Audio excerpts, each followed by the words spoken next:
Okay, call to order the Finger Lakes REMAC meeting. Approval of the minutes. The minutes are handed out. Do I have a motion? Second. Taylor's motion, be second. Second. Any amendments, changes, anything anyone wants to add or subtract? Okay. So a motion for approval. All those for? Yep. Against? Okay, motion passes. Standing reports, Program Agency Director. Yep, so annual conference concluded in February, 87 people in attendance, 29 vendors. There was a 2.5 day program, and I think we're pretty well from folks that were here there. Dr. Taylor attended the conference along with, surprisingly, we had three other mid-level providers in attendance as well. And then looking forward to next year, we're already starting some of the planning processes, so more to come on that. That's all from last year, isn't it, John? I'm sorry? Attendance? It's about 20 people more than last year. That's right. It is. I was very concerned. 3 weeks going into it, we were at 30. And to rebound like that, I was very happy. Awesome. So any ideas for presentations and so forth, let me know so we can solicit a speaker for that session, or if you know of that speaker, by all means let me know. EMS week is coming up in May. We're going to start some planning processes for that. I'd like to do a CME session with a little cookout. Just got to pick the date and the session yet. But obviously, we want to make sure we're doing something.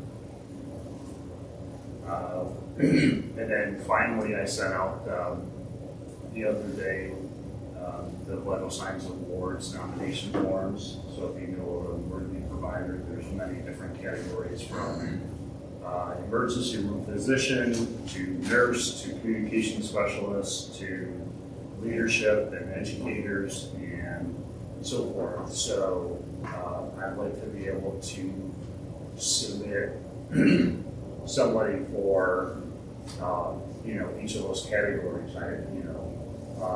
So if you know of anyone who's worthy of that, fill out the form and send it back to me so we can move that forward. How was it sent out? It was an email. I sent that yesterday, an email. I can send it to you again. I didn't get it. Okay. I've been getting random emails, not all of them. So I don't know if you have 2 emails on file for me that seem to different.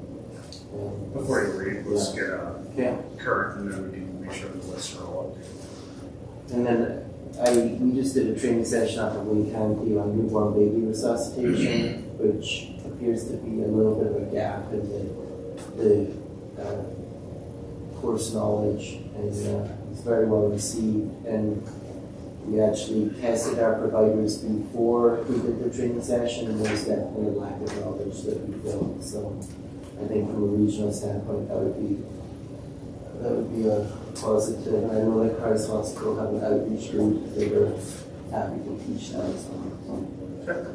Okay, Finger Lakes administrators, as usual. Well, it is fine.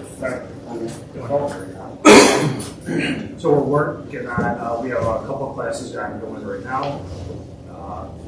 We have 2 basic UT originals and a couple of refreshers ongoing that are well attended. I think there's like 14 people in each of the classes, which is seems to be above what the norm has been recently.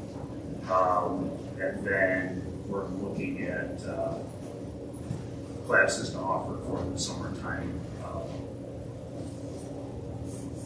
session. Likely at least one original and one refresher along with a core content session. Medical director. Nothing more. Nothing more? Okay. Do we have the bad boy list? I do. Okay. There's a lot of them this time. Yeah. Gina's been busy, I think, I'm gonna see. There's a deal. Okay, Jeffrey Ashdown.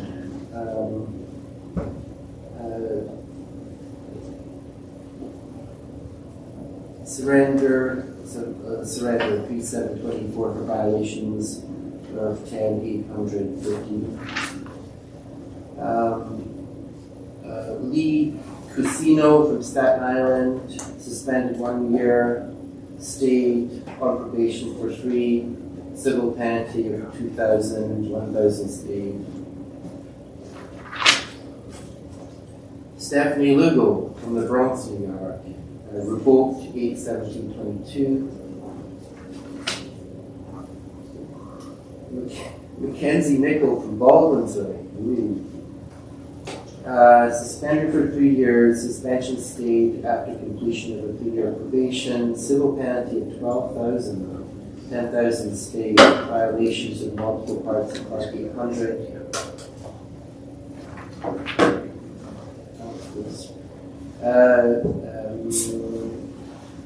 Stanford Fire Company 1 from Stanfordville, New York. He surrendered for violations of Article 30. We have Amanda Ubelt from Salisbury Mills, New York. Suspended 1 year and stayed, 3-year probation, civil penalty 1,500 and suspended, pending probation. Arnaldo Deliz, Brooklyn, New York, revoked 3/18/24, $5,000 penalty. And Ryan Gittins from Brooklyn, New York. This is a busy region down there, huh? Suspended for 1 year, 3/18/24, civil penalty 2,000 for violations of Article 800. That's the RC committee. That's me. We're going to be reaching out to the agencies to collect annual data, to get an annual report together, to see where we're at. We've seen a drop. We've seen a drop in both RSC requests and procedures being done. Maybe a reflection of better airway management at a basic level. And then we'll start the process again of whether we want to have a class or not have a class and how we want to do it. I'll discuss that with the other medical directors from the REMAC. Bureau SARAC. Is that you? Oh, I'm sorry. There's 2 of you now. You're No, I'm just visiting. You're just visiting? Just the guest star for today. Just a couple of things. The EMS Memorial is coming up in May. It'll be Wednesday, May 22nd down in Albany. The second thing I wanted to remind everyone of is we are now trying to link your annual renewals and your full service inspections to be at the same time around the same month. So if you have been inspected by me within the last 1 to 2 years and you have your renewal coming up within the next 6 months, you will be seeing me again, but then you will be back on the 2-year cycle. That's all. Any questions for the state? Where's Supply Central? Nothing too crazy for me. We have an education conference coming up on May 17th. I have some cards here if you guys want to take them back to your agencies for registration. It's $25 to register and you'll get 6 CV credits. I heard you have an interesting guest on the round table. Yeah, we just might. We have a few. We So, have Dr. okay. Flick. We got Glick, me, and Galt, and all going to have a big punch up on stage, is what I hear. So, LifeNet. That's a lot of mass up there. So, I mean, I never thought I'd just say the date of Glick being the smallest guy on this stage. That's fantastic. LifeNet Guthrie. Noted. Greg EMS agencies. Anything from any of the specific agencies?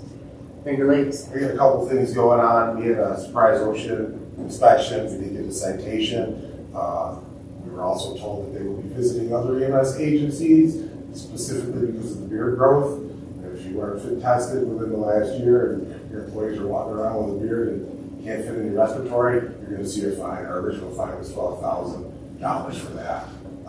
They are checking all the paperwork, your annual health assessments. We did fairly well on everything else. We had two that they identified.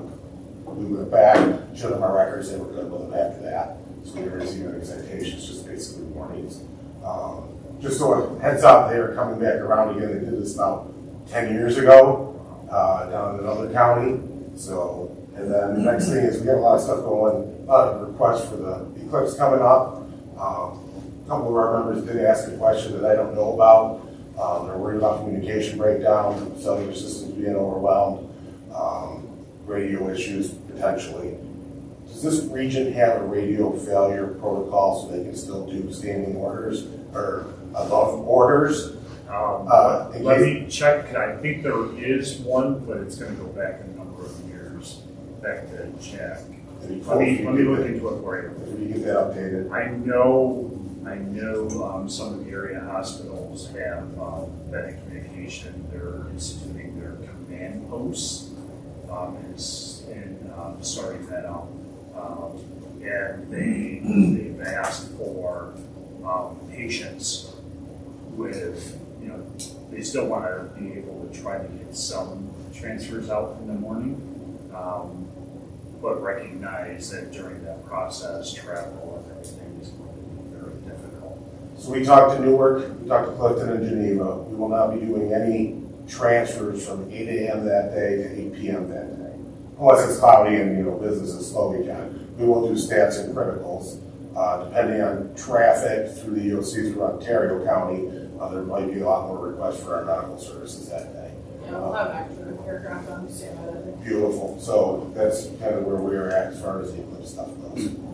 Now we're opening incident command, and I know Ontario County, their emergency operations have been present for our most recent emergency management meetings, and they're going to be placing, help me out, RACES phones? RACES. RACES. Yeah, ham radio operators at the hospital. In the hospital. Ontario hospitals will also be getting portables or mobiles from emergency management. We'll be using, I think it's Ops 14 for orders, just in case communications goes down. But they are beginning to get a little worried about how robust our radio system is in at least Ontario. I don't know if Wayne County's had anything set up like that. Or Well, Ontario County has a more robust system than we do, because we have a lot of different options that we don't have, in my opinion. So. we did put in a request. They got a communications vehicle or something that apparently does interoperability. It'll be standing by. Yeah, they have, but it's a big honk in our setup visible for command center. So we're concerned about neighboring counties. If there's an incident that's going to affect both counties, how are we going to be able to communicate on scene? So that was a request of ours. I'll look into it for you. Great, thank you. I'm going to say, just for Seneca County for our bordering, we're going to have both the North and South Seneca Flag Guard staff. We're both going to have 700 capabilities in those command units. So that way, my unit will be able to talk on your frequency if Ops 14 becomes overwhelmed. And we also are going to have additional ambulances up that day in Seneca County to try and take the burden off that mutual aid load. Any other current agencies with that thing? Sorry, I just have a question. So, will the hospitals have radios that can communicate with your radios as well in the field in terms of In medical Ontario County, that is going to be the case. We're giving you guys round. I just don't know. Yeah, I don't know if it's going to work in your ER. That's our biggest concern. Okay. But I know the RACES are basically the ham operators group. They're going to have one station. So we'll be able to relay. It's not going to be basically from crews to hospital, though. That's my concern. So if we got a paramedic on a critical call, we might not be able to talk to a physician to get orders. Yeah, is there, just a question, is there a way to get that radio to, like, say, Newark in advance so you can do some? Yeah, we're going to take it up and actually see if the portables will work in there. That's what we're hoping for. You can hit Ontario's system from the ED in Newark, I'd be surprised. Yeah, that was my next That's question. kind of How why far we're out on the the job? job. So that's again why we're looking at the radio. Can't from the pickup. But it's the best option, correct? So no else. Short of a satellite phone. Water Hospital is 340.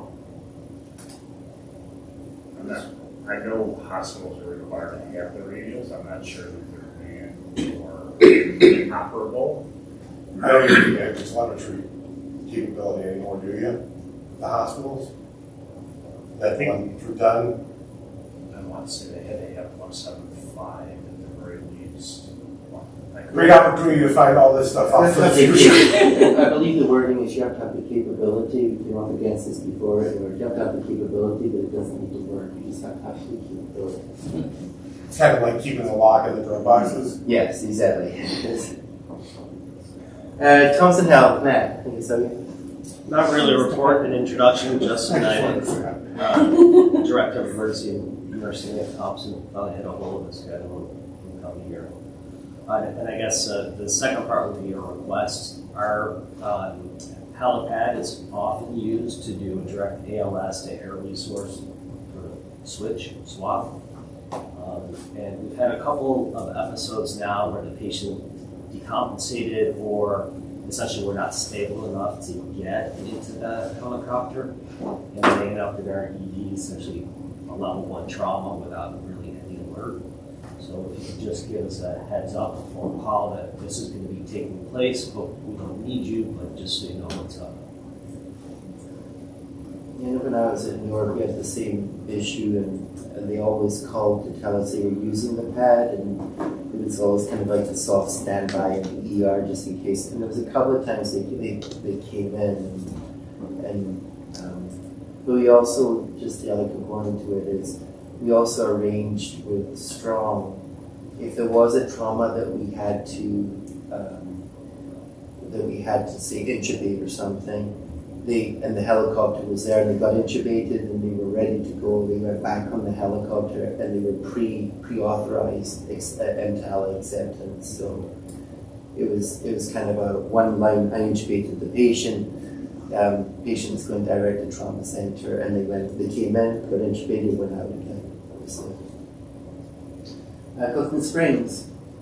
Yeah, so James isn't here because he's at Clifton for the DND, so that's today. See how it goes. Geneva Channel, Super Sealers. So I think this is going to affect mostly maybe the eastern region, but there's a temporary staffing issue with the transfer center at Strong. They've asked us to keep patients from 11 p.m. to 7 a.m. That are not critical, and then to re-engage them in the morning. And I think the impact may be for interfacility transports that there may be now kind of that 7 a.m. increase in volume if we're holding these patients. York. One thing was appraised March 3rd. I was working clinically, a bunch of sick patients that needed to get out, low staffing, poor visibility, and Finger Lakes, Monroe County, Mercy flights, going on a ground ambulance, and Phelps were all working together to get some really sick patients out. So, we just appreciate the teamwork. No business. That's looking good. Doesn't look like there's anything from the previous. New business, Western Lane. So I sent out yesterday, I received their, Western Lane is making an attempt to back up to the ALS level. Therefore they have submitted a controlled substance plan for review from the docs. It was yesterday afternoon when I sent it out. I'm not sure if any docs were able to review that. That's their first step in submitting paperwork back to the DOH for the grant approval. So it's up to the docs whether or not they want to, hold us until the May meeting, or if they had a chance to review it and they feel comfortable with that. How many of the physicians I haven't had a chance. I'm sorry. No, I explained to Western Lane when I got it that I would send it out, and it was. So we can start back to. So we'll add that to next business. Yeah. Vital Science Awards. So we covered that already. That was the submissions that submit that to me in advance. We are looking to they have to be submitted to our REMAC by May. The May meeting of our local REMAC for grant approval and then sent on to the bureau. So between now and then, if anybody's got submissions, make sure you shoot them off to me. And then you mentioned the MSP program. I did. Yeah.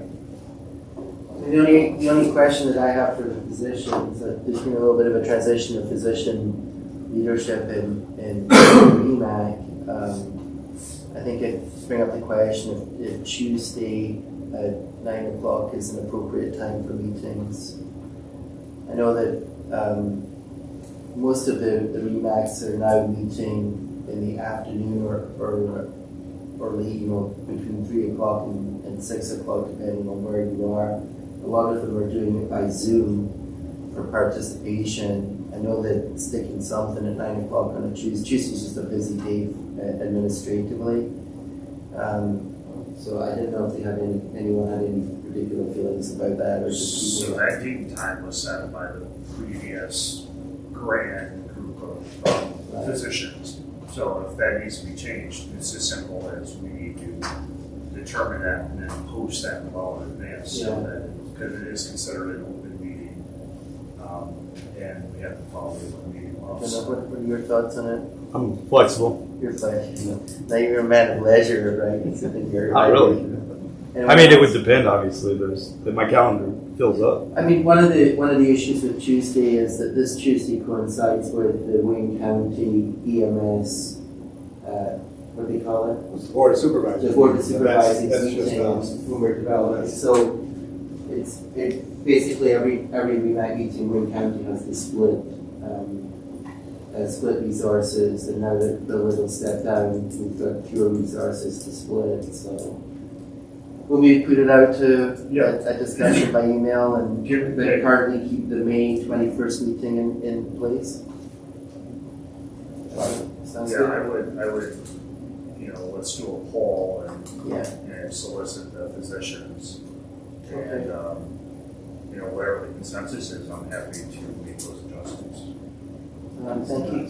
I think that, the one positive thing that I would take for all the agencies is the Finger Lakes experience with their OSHA inspection. That's like an example of how when everyone comes together, we can all get the heads up. I can guarantee you that OSHA will be back. Like, when they say they're coming back, I got a meeting at 2:30 today. yeah, they're going to be back, and they're just going to be like, we just looked at Finger Lakes. They're going to look at someone else in our region, I'll guarantee it. Because they don't just come in for a family picnic of Geneva Lake or something. So I think that's really good, So I guess people can specifically reach out to you as well. Al, is that okay if people reach out to you specifically? Yeah, absolutely. So, once they come in, they do an inspection, they show up, first they ask if they can inspect your facility. Of course, it's better to say yes. No, can you come back another day? But through the process, they were very, willing to answer questions. And then if any written warnings or citations are issued, you get a chance to have a conference with them. And basically, it's like a non-settlement agreement type deal. Ask questions, and they also offer resources where to find the information. So it wasn't all negative.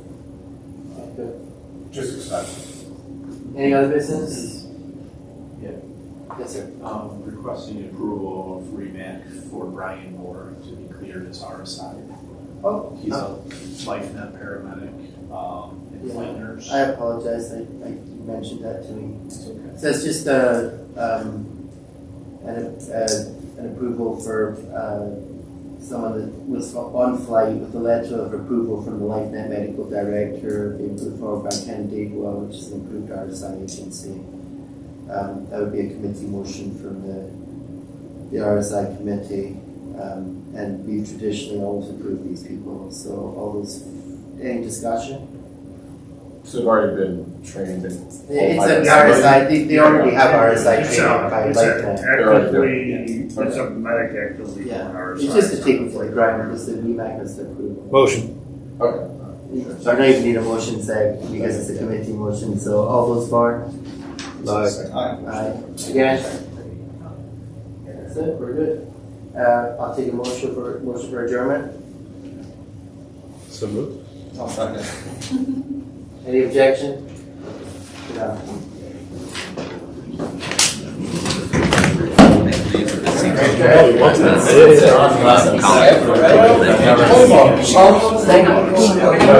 I appreciate all